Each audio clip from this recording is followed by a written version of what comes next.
তো বন্ধুরা আজ আমরা কথা বলবো বর্ষার শুরুতে ও জুলাই মাসের প্রথমেই কোন কোন কাজগুলিকে আমাদের অপরাজিতা গাছের মধ্যে করলে পরে আমরা আমাদের অপরাজিতা গাছগুলিকে যেমন ঘন ও সবুজ করে তুলতে পারবো, তেমন শুকিয়ে পড়া অপরাজিতা গাছগুলিকে আবার আমরা নতুন করে জীবন দান দিতে পারবো।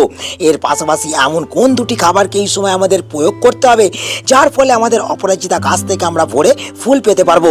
তো আজ এই সব তথ্যগুলিকে জানতে এবং বুঝতে হতে গেলে ভিডিওটা শুরু থেকে শেষ পর্যন্ত তোমাদের দেখতে হবে এবং অবশ্যই ভিডিও শুরুতে একটা লাইক করে দিতে হবে। যারা কার্তিক হর্টিকালচারে প্রথম অবশ্যই কিন্তু চ্যানেলটা সাবস্ক্রাইব করে রাখবে। তো বন্ধুরা বর্ষা শুরু মানেই আমাদের অপরাজিতা গাছগুলি যেমন নতুন করে বৃদ্ধি বিকাশ করার সময়, তেমন গাছ থেকে আমাদের ভরে ফুল পাওয়ার সময়।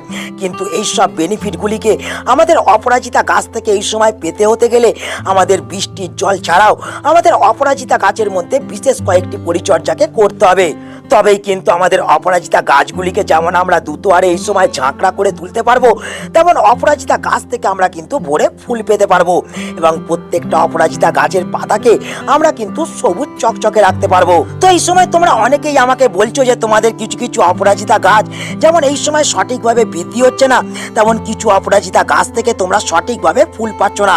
তোমরা কিভাবে তোমাদের অপরাজিতা গাছগুলিকে এই সময় ঝাঁকড়া করে তুলবে সেটা তোমরা অনেকেই কিন্তু বুঝতে পারছো না। তো বন্ধুরা প্রথমেই আমাদের একটা কথাকে মাথায় রাখতে হবে, আমাদের বর্ষাকাল হলো অপরাজিতা গাছের গ্রোথের খুব ভালো একটা সময়। এই বর্ষাকালকে যদি আমরা কাজে লাগাতে না পারি বা এই বর্ষাকালটা যদি কোনোভাবে আমাদের মিস হয়ে যায়, তাহলে আমাদের অপরাজিতা গাছ কিন্তু কখনোই সঠিকভাবে ঝাঁকড়া হবে না। আমরা সারা বছর অপরাজিতা গাছ থেকে সঠিকভাবে কিন্তু ফুল পাবো না। তো বন্ধুরা শুরুতেই আমি কিন্তু চারটে অপরাজিতা গাছকে তোমাদের দেখাচ্ছি। দেখো তোমরা দেখতে পাচ্ছ এই যে অপরাজিতা গাছটা আছে, এই অপরাজিতা গাছটা কিন্তু সঠিকভাবে ফুল দিচ্ছে এবং এর পাশাপাশি এই যে গাছটা দেখছো, এই গাছটাতেও কিন্তু সঠিকভাবে ফুল হচ্ছে এবং গাছটা সঠিকভাবে বৃদ্ধি বিকাশ হচ্ছে। কিন্তু বন্ধুরা এই যে দুটো অপরাজিতা গাছ তোমরা দেখছো, এই দুটো অপরাজিতা গাছ সঠিকভাবে বৃদ্ধি হলেও গাছের মধ্যে কিন্তু কোনো ধরনের ফুলকে এবং কুঁড়িকে কিন্তু তোমরা লক্ষ্য করতে পারছো না।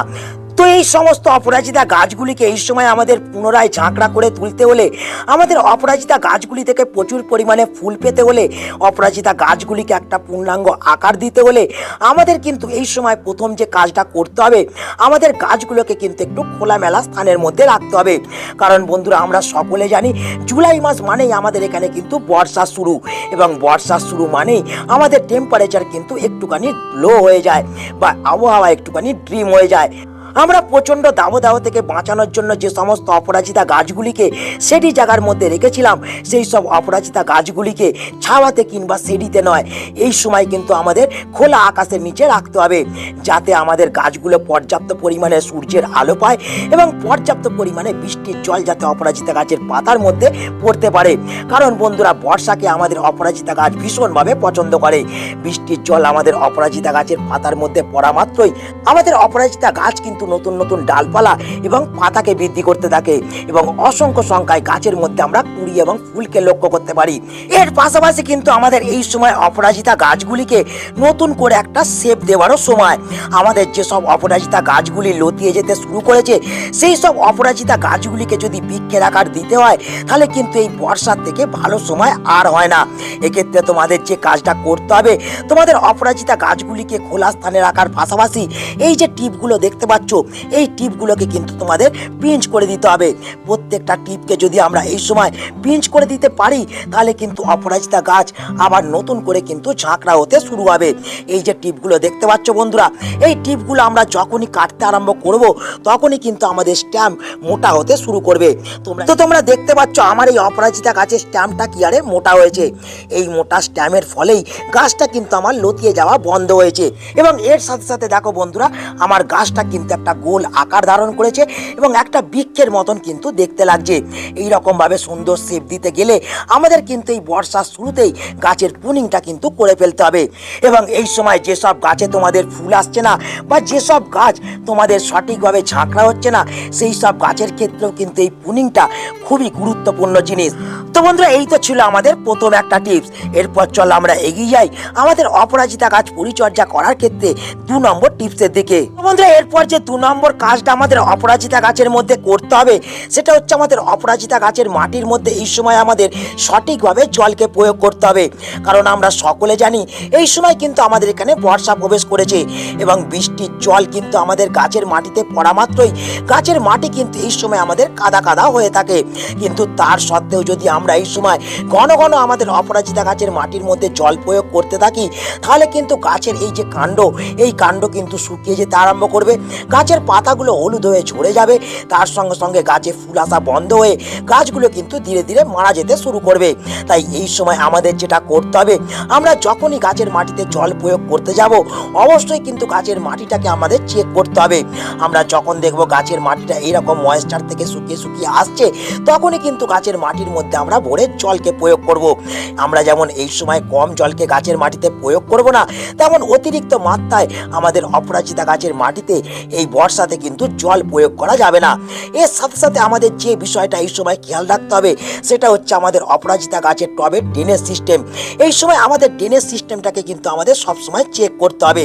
কারণ বন্ধুরা, আমাদের অপরাজিতা গাছ মাটির মধ্যে জল স্টোর হয়ে থাকাকে একেবারেই পছন্দ করে না।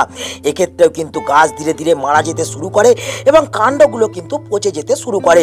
তাই এক্ষেত্রে আমরা যেটা করব, আমরা কিন্তু একদিন গাছের মাটিতে ভরে জলকে প্রয়োগ করব এবং দেখব আমাদের অতিরিক্ত জল এই ড্রেনেজ সিস্টেমের ফুটো দিয়ে যাতে বেরিয়ে আসে। যদি কোনোভাবে এই সময় ড্রেনেজ সিস্টেম তোমাদের খারাপ হয়ে যায় বা অতিরিক্ত জল যদি এই ড্রেনেজ সিস্টেম দিয়ে বেরিয়ে না আসে তাহলে গাছের ড্রেনেজ সিস্টেমকে তোমাদের কিন্তু এই সময় ঠিক করতে হবে। এক্ষেত্রে তোমরা নতুন করে টবের মধ্যে গাছ প্রতিস্থাপন করতে পারো কিংবা তোমরা লোহার শলাকা বা শিক দিয়ে এই ড্রেনেজ সিস্টেমকে খুঁচিয়ে তোমরা পরিষ্কার করতে পারো। তো বন্ধুরা, এই যে গুরুত্বপূর্ণ কাজটা আমি বললাম, এই কাজটা কিন্তু তোমাদের এই সময়তেই কিন্তু করে ফেলতে হবে। তো বন্ধুরা, এই তো ছিল আমাদের 2 নম্বর একটি কাজ। এরপর চলো দেখে নিই 3 নম্বর কোন কাজটা আমাদের করতে হবে। তো এরপর 3 নম্বর যে কাজটা আমাদের অপরাজিতা গাছের মধ্যে করতে হবে সেটা হচ্ছে আমাদের অপরাজিতা গাছের মাটিকে এই সময় কিন্তু আমাদের পরিষ্কার পরিচ্ছন্ন রাখতে হবে। তোমরা এখানে দেখতে পাচ্ছ আমার অপরাজিতা গাছের মাটির মধ্যে কিছু শুকনো ফুল এবং পাতা কিন্তু পড়ে আছে। আমরা অনেক সময় দেখি আমাদের গাছের পাতা হলুদ হয়ে ঝরে যায় এবং অনেক সময় গাছের শুকনো ফুল কিন্তু ঝরে গিয়ে গাছের মাটির মধ্যে পড়ে থাকে। এবং এই জিনিসগুলো যদি আমরা এই সময় গাছের মাটির মধ্যে ফেলে রাখি তাহলে এই সময় কিন্তু বৃষ্টির জল পড়ার ফলে এই জিনিসগুলো পচে আমাদের গাছের মাটিতে কিন্তু ফাঙ্গাস সৃষ্টি করবে এবং তার ফলে আমাদের এই যে এই স্ট্যামটা কিন্তু ধীরে ধীরে পচে যেতে শুরু করবে এবং গাছের শিকড়ের মধ্যে ফাঙ্গাস আক্রমণ হওয়ার ফলে গাছ কিন্তু ধীরে ধীরে মারা যেতে শুরু করবে। তাই এই সময় আমাদের গাছের মাটির মধ্যে কোনো ধরনের আগাছা, কোনো ধরনের শুকনো পাতা বা ফুল পড়ে থাকতে দেখলেই কিন্তু আমাদের সঙ্গে সঙ্গে মাটি থেকে কিন্তু তুলে ফেলে দিতে হবে। এবং তার সঙ্গে সঙ্গে আমাদের যে কাজটা করতে হবে সেটা হচ্ছে বন্ধুরা, আমাদের কিন্তু প্রত্যেক 7 থেকে 10 দিন অন্তর অন্তর আমাদের গাছের মাটিগুলোকে কিন্তু এরকম খুঁজে ফেলতে হবে।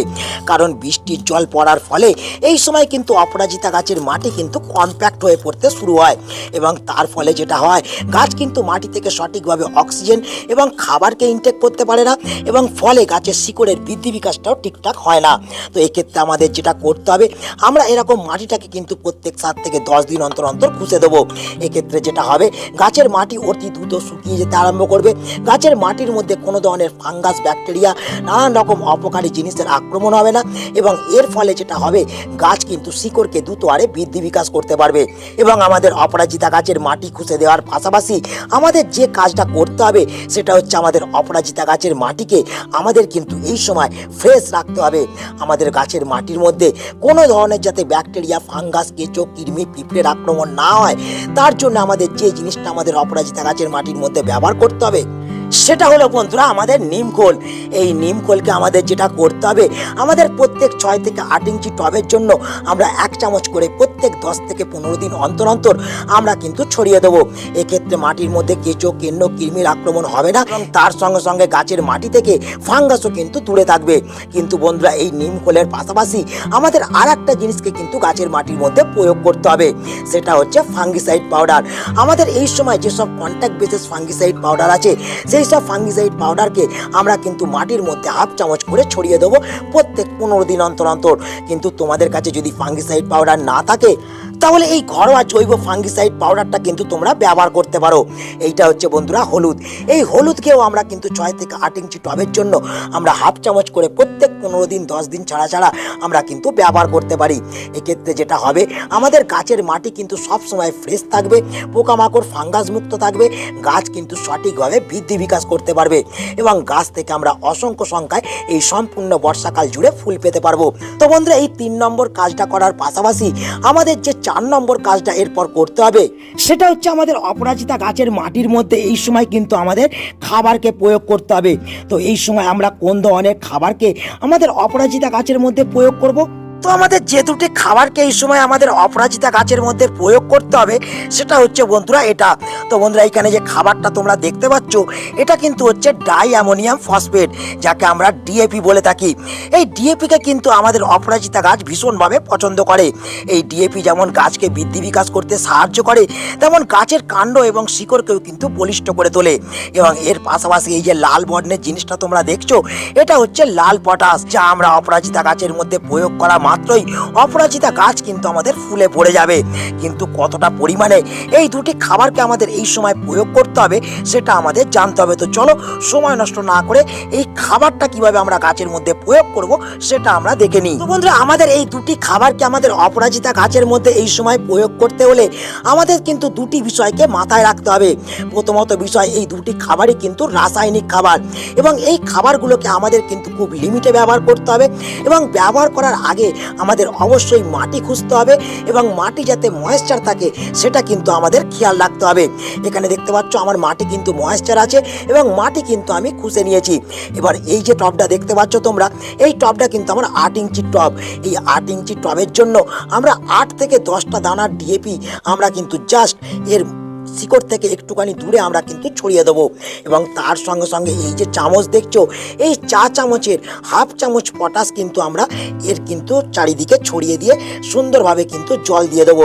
এই কাজটাকে যদি আমরা প্রত্যেক মাসে একবার কিংবা 20 দিন অন্তর অন্তর একবার করতে পারি, তাহলে কিন্তু আমাদের প্রত্যেকটা অপরাজিতা গাছ ফুলে যেমন ভরে উঠবে, প্রত্যেকটা অপরাজিতা গাছকে আমরা সুন্দরভাবে কিন্তু এই সময় বৃদ্ধি করতে পারবো। আমরা এই জুলাই মাসের শুরু থেকে আমরা যদি এই কয়েকটি পরিচর্যাকে আমাদের অপরাজিতা গাছের মধ্যে করতে পারি এবং এই কয়েকটি জিনিসকে যদি আমাদের অপরাজিতা গাছের মধ্যে আমরা প্রয়োগ করতে পারি, তাহলে কিন্তু প্রত্যেকটা অপরাজিতা গাছকে আমরা এই জুলাই মাসের শুরু থেকে আমরা কিন্তু ঝাঁকড়া করে তুলতে পারবো। সব অপরাজিতা গাছ থেকে আমাদের সঠিকভাবে ফুল আসছে না, সেই সব অপরাজিতা গাছকেও আমরা কিন্তু ফুলে ভরিয়ে তুলতে পারবো।